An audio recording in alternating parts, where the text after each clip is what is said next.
All right, good afternoon, everyone. My name is Ben Data. I'm one of the co-founders of Denver Startup Week. And thank you for joining us for our next panel, Colorado, Peaked or Still Climbing. This was one that, we really want to put on just because there sometimes is such a narrative that's out there. On one hand, you've got folks talking about how it's Miami, it's Austin, Denver's got its challenges, Colorado has its challenges, but then at the same time, we're having the largest tech IPO in state history. We're having incredible successes with companies here. What is the story? Have we peaked? Are we still climbing? What do we need to have it happen? And there's no one better to lead that conversation than one of the OGs when it comes to the Denver startup community, Eric Matisek.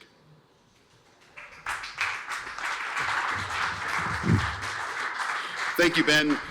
Super excited to have this discussion because I'm a rocket ship guy.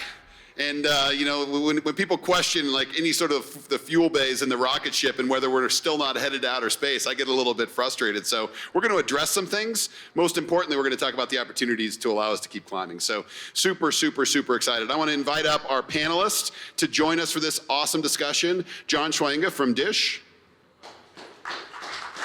Amol from Diversified Investments, Diversant Investments.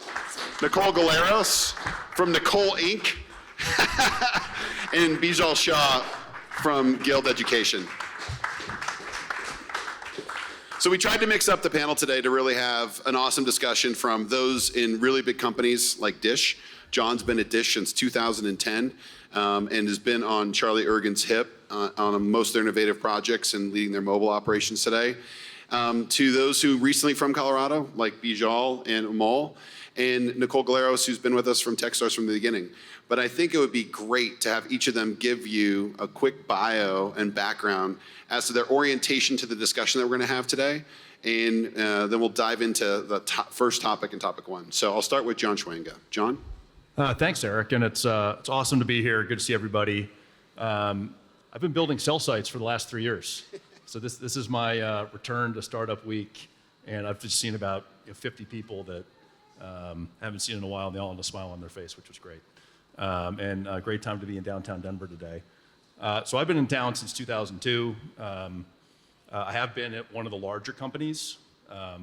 Larger companies are good for startups because we buy a lot of your stuff. But whether it's Dish TV, Sling TV, now the acquisition of Boost Mobile, we're building a fourth network to take on T-Mobile. You guys heard of them? AT&T, Verizon. And we're doing it with all new cloud native technology. And that's been a hell of a journey. So this is really going to be the home of 5G, Denver. And lots of companies, lots of ecosystems forming here, going all the way back to our cable roots, right? So it's fun to be part of one of the original Colorado startups in EchoStar. We got the band back together, and we're up to some really big things. And as a company that's founded here, has been here for 44 years, and the founding family and our other co-founders, you're not going to find a group of more committed people to the front range and all the development that needs to happen. So glad to be part of the discussion. Thanks for having me. John, I got a quick question for you. You have a SpaceX rocket sitting in the lobby of your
come alive, even if you're trying to do something big. That's awesome. Well, we're so glad you're here. Nicole Galeros. My name's Nicole, and I have been in Colorado since 2000. In fact, I moved here right after Y2K when the world did not blow up, which was great. When I first got here, I was an entrepreneur. I had started a company and sold it when I was still in school, tried 2 more. They were both miserable failures, and I sort of became fascinated with what makes some startups work and some startups not.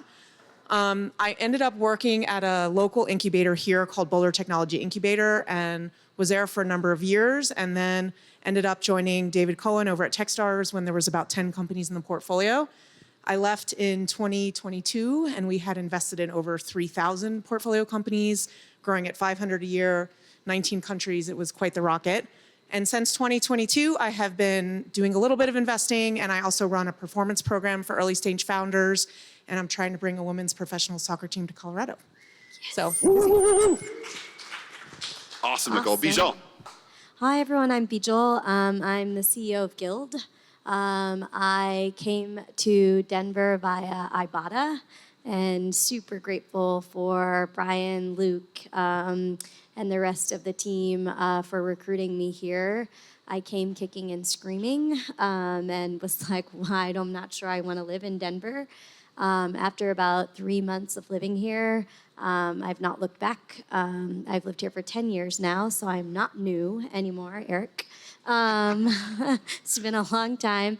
And prior to that, I lived in Boston, the Bay Area, and Los Angeles. Awesome. And Guild, show of hands, people who know Guild? Yeah, exactly. They've made huge waves in the city, and it's been awesome to see their global business really take charge of all things workforce education and being able to extend those education benefits to those across incredible enterprises in the U.S. So, Bijal, great work, and so glad that you're here. So we're going to separate this discussion into 3 core topics and then have some parting shots. And so we'll start with topic 1, which I think is probably, if anyone's read any news or any headlines in the state of Colorado over the last few months, you can kind of put together the things that have happened over the course of the last 18 months. We've had things like Techstars declare that they've moved out of Boulder and put an office in New York, albeit David Cohen has retaken the CEO job and lives in Boulder, so I think there's probably some discussion around that. Foundry Group, our large venture capital firm that really was the face of Colorado venture, has phased out their fund. And then you've seen numerous layoffs, and as tech companies have kind of gone through this next generation of activities here in the state. And so as we look at these growth companies in Colorado, what do you think this means for the future of startups and businesses in the Front Range? And I'm going to start with Nicole Galeros, and she's closest to some of the things around Techstars. Yeah, when I first moved here in 2000, I would say Denver and Colorado was largely like a cow town. I mean, there were some startups, but it was not a lot, and nobody really knew each other, and you could fit like the tech ecosystem in a very small conference room. And Brad Feld, who's one of the partners over at Foundry, used to always say that building these ecosystems is a 20-year project, and it starts over every single day. And I really think that's true. Like looking back, there were like 2, maybe 3 VCs here in Colorado funding companies. Now there's probably 15, 18, maybe even more. There's more capital than we've ever had here before. But what it does feel like, it feels different because you can't put everybody in a room anymore. And actually, that's good. The reason that that's good is because for the reasons that, small towns and where you have a like oil well that one company employs the whole town, and when that oil well shuts down, the town goes to pieces. Now what's happened is it's much more diversified here. We have more people working on it, and so when you see these pillars like come down or move or relocate or rechange their focus, it feels devastating. But what's true is we peel the layers back on that, and we have actually quite a healthy ecosystem. I do think it's an opportunity for us to come together and to regroup in ways where we can all come, like in the early days it was fun because we could all get together in a room and drink and have a great time and everyone knew each other, and that's harder today, but that's also beneficial. So I actually think while the news has been, sad is the word I would use, I think when we looked at it, we're like, actually, this is okay. Like, look at everything else that's going on in the state. And it gives those people that are in the state an opportunity to step up and step into a bigger better role for their organization or themselves. And I think that's only good. It diversifies the concentration, which is fantastic for Colorado. And Bijal, as Guild has continued to grow, you've had big growth spurts. You've also had some times where you've had to have times where you've created a smaller business. What do you think that means for the community when you have those announcements like that? There's always more to the story than what is being read. If you are paying attention to the macroeconomic environment, growth at all costs is no longer the playbook that is being rewarded. Profitability with smart growth is what's being rewarded, and we are a venture-backed business, and so paying attention to those trends, paying attention to what it means to build a healthy, sustainable business is really important. And sometimes that comes with heartbreaking, in my case, decisions that have to be made that impact real people and real people's lives in Colorado. And this is why I think an ecosystem really matters. You need enough other places for those individuals to go. You need the ability for that talent to find new homes relatively quickly. This is why I stay connected with other CEOs in our community and give them a heads up on what, when things happen, on like we're gonna, we have talent on the market. We let go of some pretty incredible people. Like here's why they're so great and here's why they'd be perfect for your company. It also requires having enough companies in the water so that you can actually ensure that as there's more and more talent here, you can have the diversity of jobs and industries. This is why companies like Dish investing in the startup ecosystem or the growth ecosystem in this city really matters.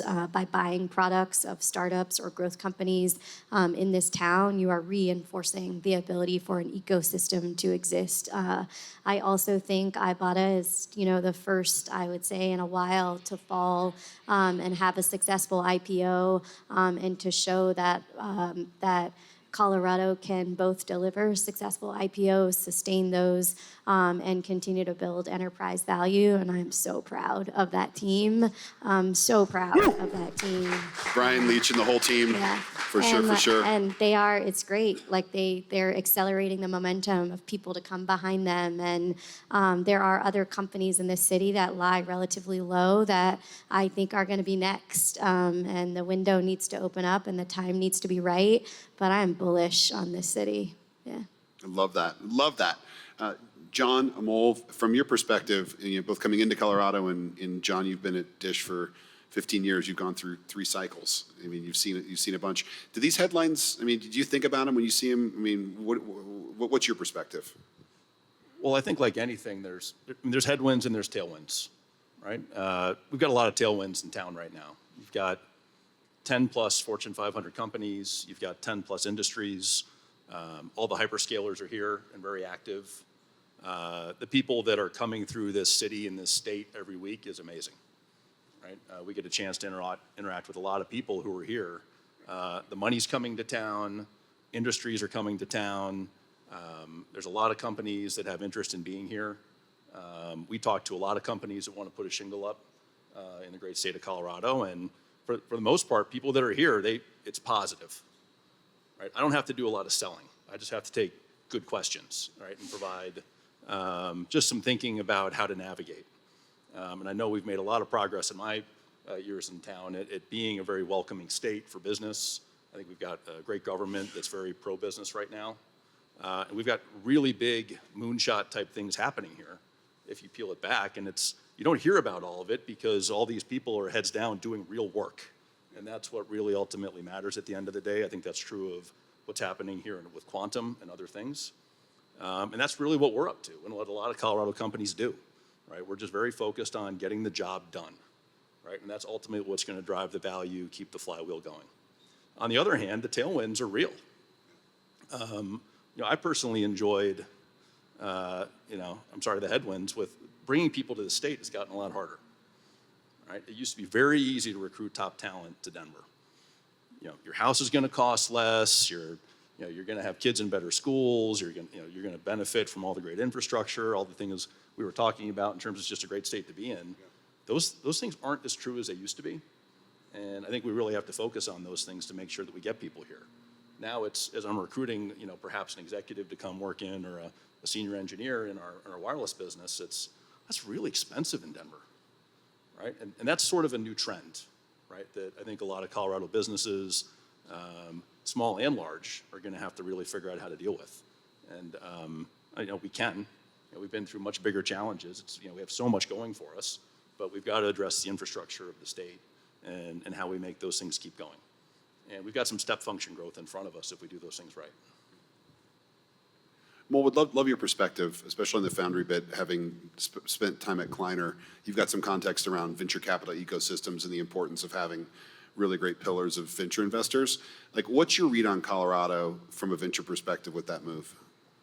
I think they're not comparable. I mean, it's in my view, it's very weak compared to the Bay Area. The Bay Area, you can go to a coffee shop and raise $5 million for, a seed round, and it's always been like that for 20, 25, 30 years, at least since I've been going there. And the cycles are the cycles. I actually don't see any issues. I mean, unicorn, great companies, every single one goes through a layoff. I had 1,000 employees. I had to lay off 250 of them at one point. It happens.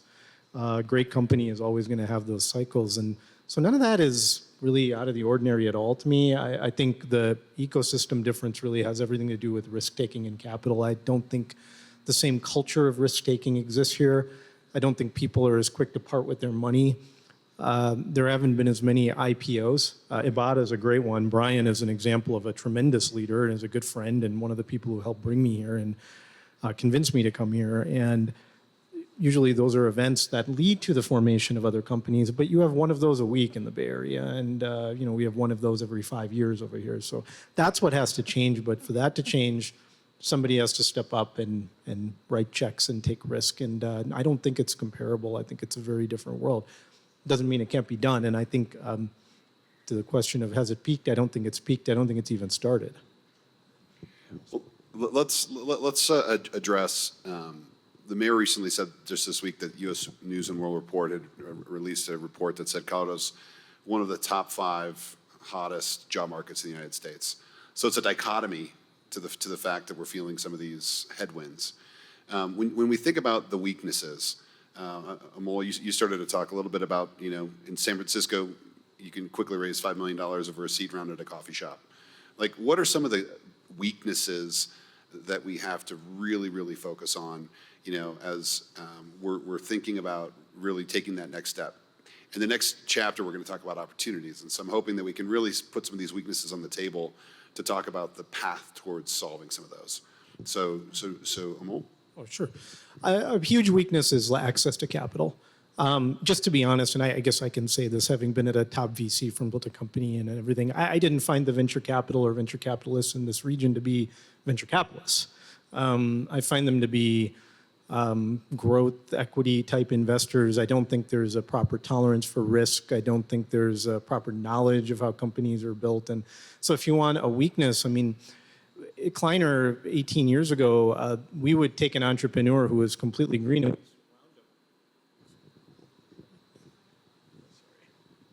we'd surround them with talent. All of the things that they needed to be successful: recruiting, capital, access to other successful entrepreneurs.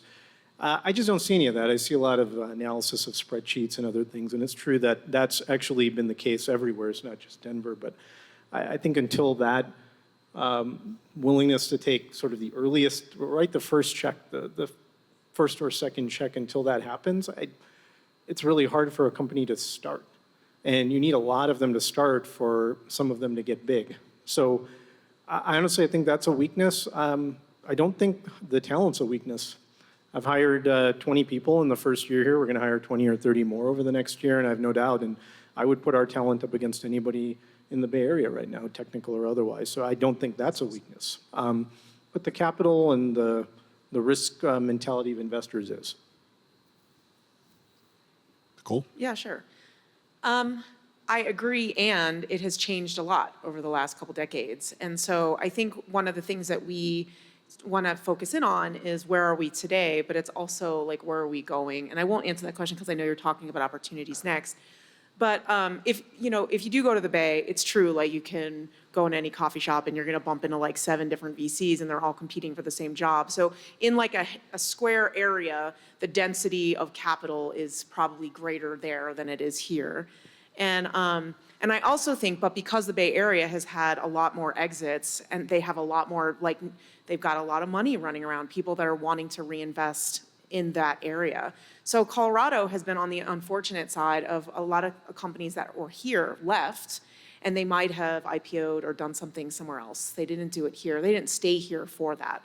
And so we're sort of left with fewer of those people running around starting venture funds than in the Bay. However, again, when you look backwards 20 years and what we were 20 years ago, the trajectory is we will get there.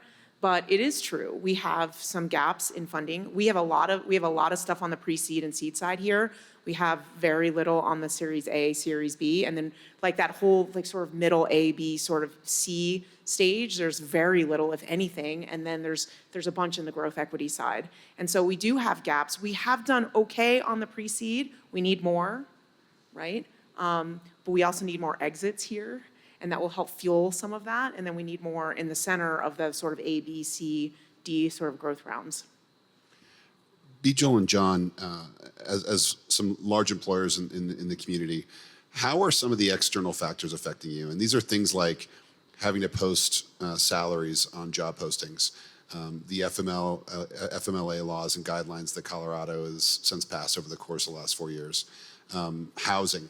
Is it real? Is that a real problem? When Vista had built a huge epicenter in Colorado and moved 6 companies here, 2016 to 2018, that was the whole value. Like, you're going to be able to come and buy a house for $500,000, 60 cents spins like $1. Like, all these things are real. And so, I would love to get your perspective as having huge workforces, what some of these weaknesses are that you're starting to see as you're trying to continue to grow your companies.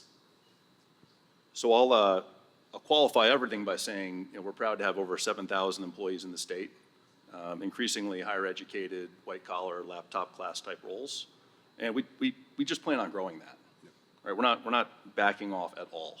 I do think as we go through our own business cycles, we're adjusting sort of where we invest in future talent. So moving forward, we're very focused on, we're launching a digital carrier. Does anybody want us to go and build 10,000 more postpaid stores for wireless, on every street corner? I mean, nobody's asking for that, right? So we're trying to distribute wireless with Boost Mobile through Amazon. We launched on the Apple Store last week. It's going to be a digital focus, and we have a huge appetite to bring that talent into Denver and to get it to work. And we have a healthy ecosystem. Some people stay with us for a long time and move on to other companies and things that are here. We get some people coming back to us.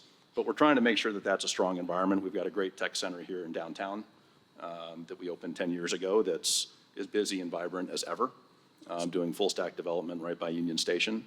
And we're going to keep investing in all that. We really, as a company, we've always got an opinion on, should you be posting salaries? I think I can make an argument for or against it. I think as it relates to the role between employee and company, we always try to be really practical with all those things. And so far, I think we've been really successful. We have a new CEO. We've got a new growth focus. I'm listening to all the comments about capital. Most people know we need some right now, and we're in the market for that. But this is capitalism, and we're up to do really big things. We're invested now $36.5 billion in building infrastructure for America, a new 5G network. It's either us or China, right? We're either going to get there first or they are, and they're spending a heck of a lot more money on it than we are.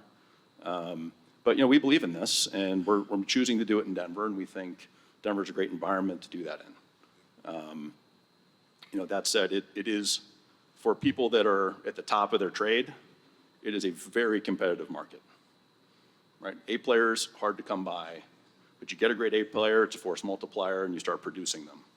And right, so I think if you're at the top of your market, top of your field, and you're willing to work with people every day and train and teach and build a climate and a culture of getting things done, like, you're really employable in this state.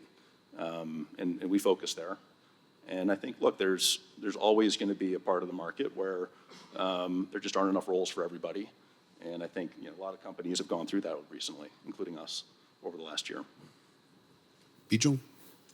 I think maybe tied back to something Amol said, I think that one of the biggest headwinds from my perspective is still the ability to convince people to come here where they're taking like a high risk on a job at a specific company because the ecosystem still needs further building.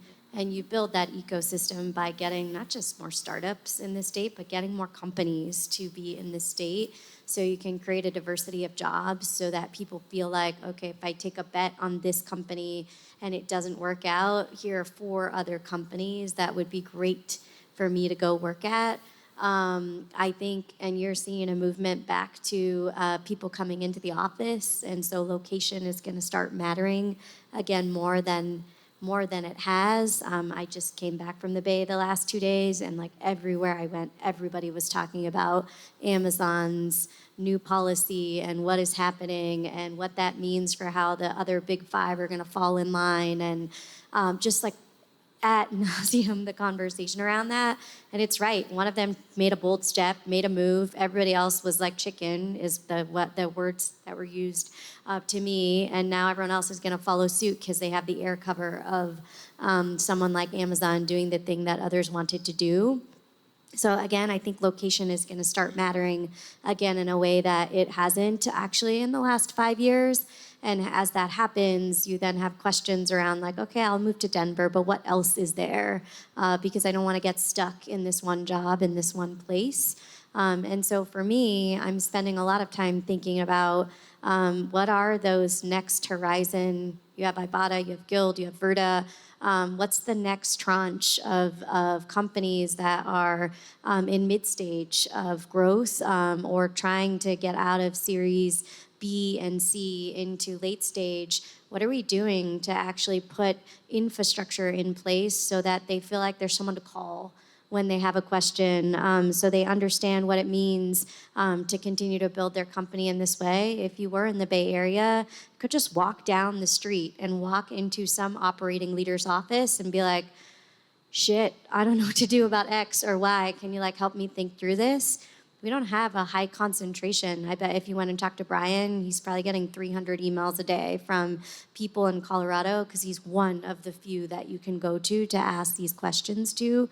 We need more people like that around the table, and we need more people providing infrastructure around these leaders to help them be successful, because they're the next wave and the next horizon of what helps this flywheel go. How important is the city to you? I mean, like companies like Guild and Ibotta have really big footprints in central downtown. You guys are on 17th. Like, does the city feel like it's a strength or a weakness right now? Is it safe and clean? Is it awesome? Like, how does it feel for your employees? I feel like you're putting me on the spot. It doesn't feel the way it used to feel.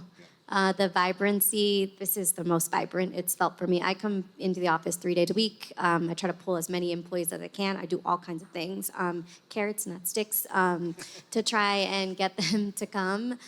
We have a daycare, as you all know, child care facility that brings in our some employees.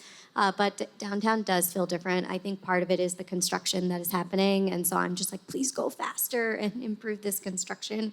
But it doesn't feel the same level of vibrancy. I was in Redwood City, which is south of San Francisco, yesterday. And even just in Redwood City, which is like, I don't know, 4 blocks of like a downtown, there are people everywhere. There's coffee shops everywhere. There's like a flower vendor outside who's like, want some flowers? And I'm like, I have nowhere to take them, but they're beautiful.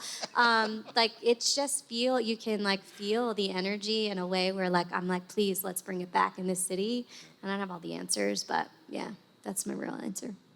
We've expanded downtown 3 times, but we still haven't gotten anywhere near where we thought we'd be 10 years ago.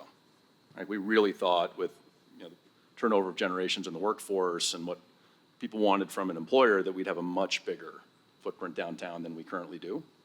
But we're optimistic that things will continue to settle into a place where we're going to make those investments. So let's go to the best part.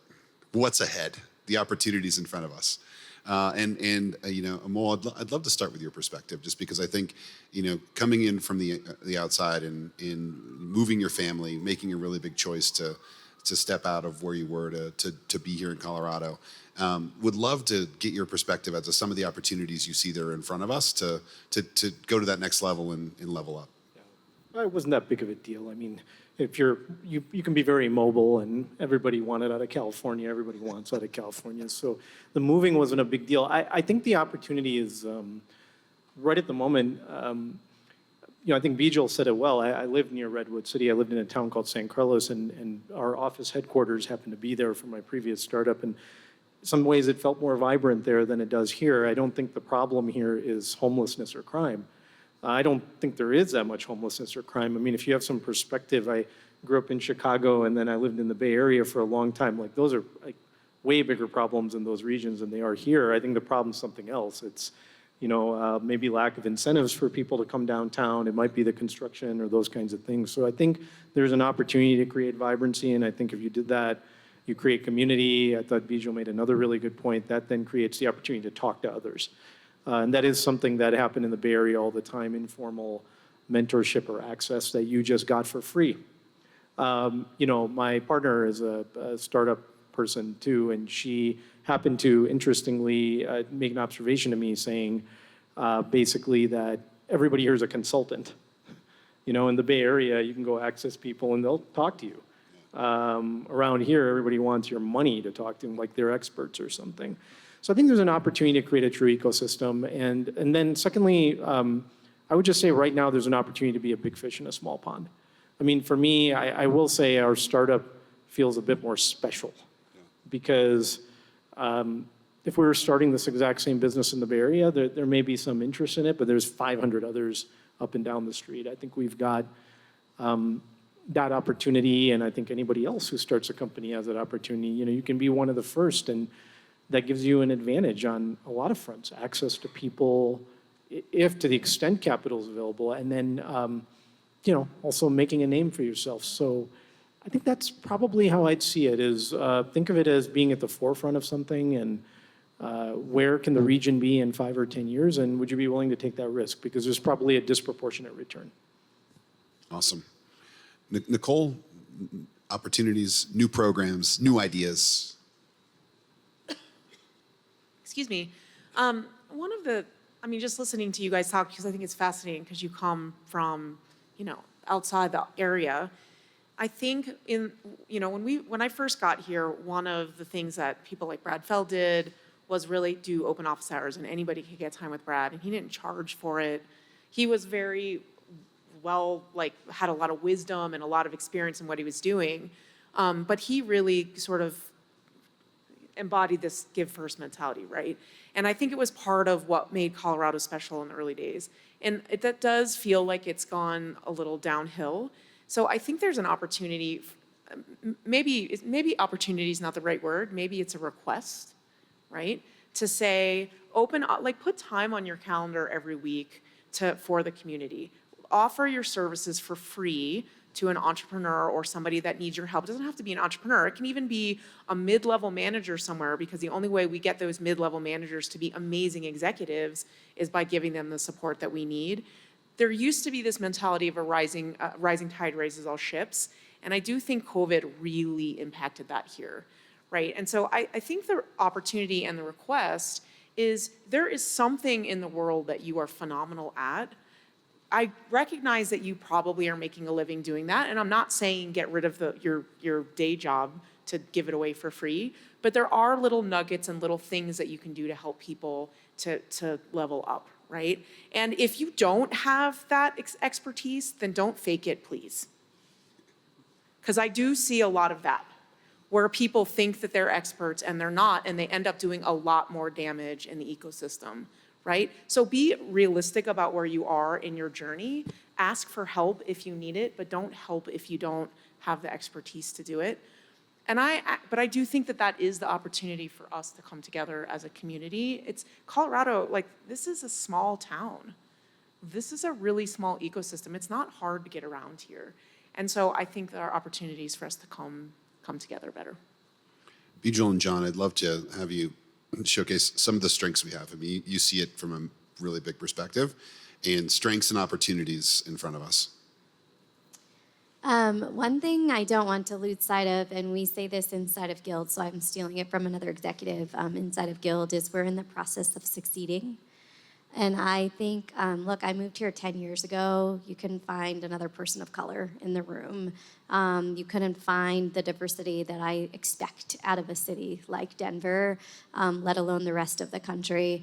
You would come to Denver Startup Week, and I remember I hosted something in our Union Square office, which was like half the size of this room, and like it was packed to the brim, but probably like 60 people. We're in the process of succeeding as a city, and don't lose sight of all of the progress that has been made. And it is naive to think that you don't take 2 steps forward and 1 step back. COVID, it was a step back for our city, and I don't think that means that we don't see progress. I think there's a ton of progress happening inside of this state as well as inside of this city, and I think continuing to offer up things, offer up your advice, participating. Honestly, the number one thing you can do as an individual is, if you're an executive at a company that is big, help out the small company. Like buy their services, buy their products. If you are a consumer, go download the Ibotta app and use it every day. Like they're in your city. You can support this specific employer. There are ways where, like, we as citizens of Colorado and the state of Denver, I think that's the other thing that I wish we spent more time on, is how do we actually lift all boats or help all boats rise? We all have the power to do it in our own unique way. And how do we become consumers and or buyers of these Colorado companies? Because I can tell you, in other cities, someone would just walk down the street and be like, you're the CEO of this company, I have this new product, would you be willing to try it out? And people just say yes. And that's how deals get brokered. And we don't have the relationship capital in this city to help have that happen. And I wish we did. I agree with that. We tend to overanalyze a lot. And in this market and some of the industries that operate here, making mistakes isn't really okay, right? And I think the ecosystem here suffers from that. We try to teach that. And our founder would say he's made more mistakes than anybody and brag about that. And it's true, by the way. But look, I mean, as you look through these things, so it just strikes me, we had about 100 companies in town last night that are participating in building our wireless network. We did it in the tech center. As I'm sitting here, I wish we did it downtown. But I'd say those range from AWS to maybe 15 companies that I'd classify as startups. And these are companies that sometimes they're teaching us and how to do new things and how to think differently. Sometimes we're putting them on our back and helping carry them up the hill, right, to get to their outcome or their milestone or those sorts of things. But we've talked a little bit about San Francisco, Bay Area, other places. We go visit all these places, and these companies are not from here.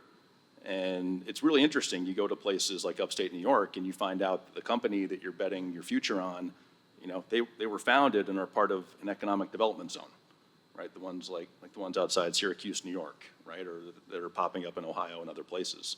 We can be doing some of that here, by the way, and I think there's more of that ahead of us. But we really are lucky. They come here. Wow, this place is beautiful, right?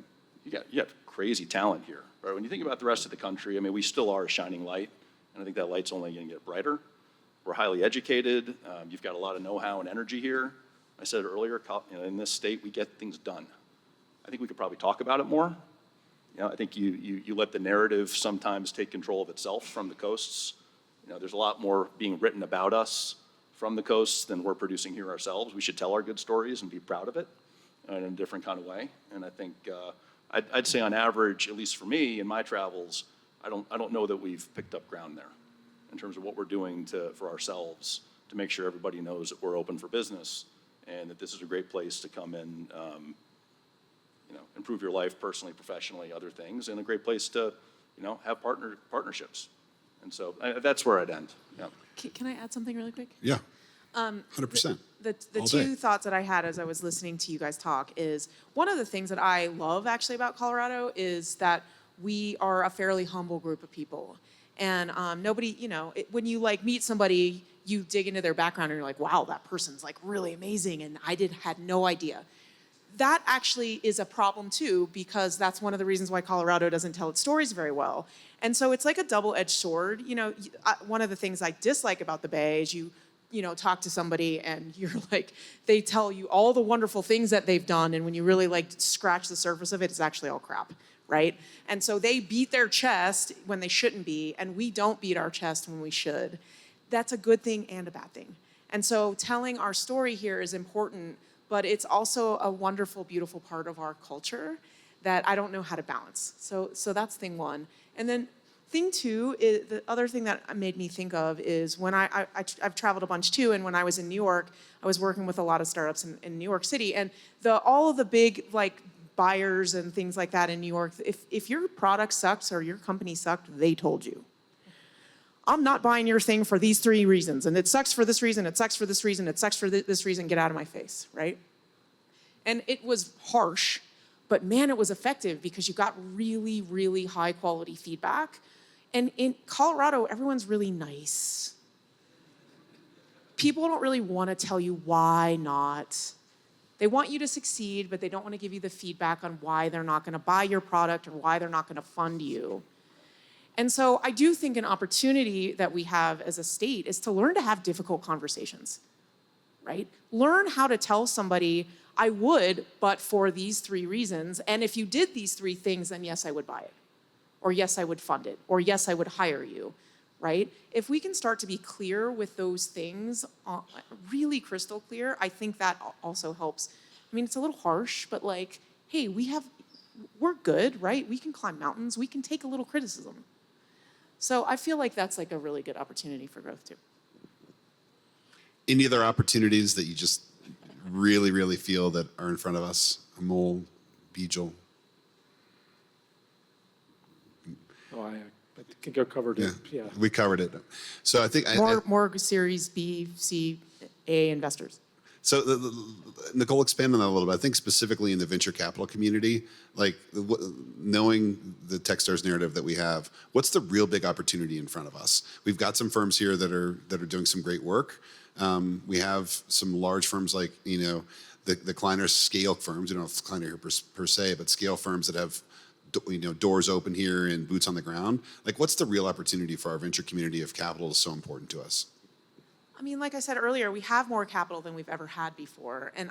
And so, I mean, I think the real opportunity is for us to continue on that trajectory, but also making sure that we're funding Colorado companies, but we're also giving the Colorado companies the support that they need in order to be the big growth stories, so that we're not asking them to leave. They don't have to leave to do it.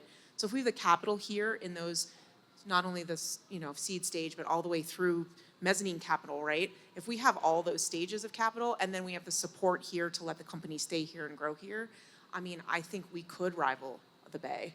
But we need more money and we need more resources for the startups to be successful here so that they stay here. All right, we've made it to the final question. Has Colorado peaked or is it still climbing? Yes or no? Which direction is it going? And what are you most excited about? John? I think I opened with it.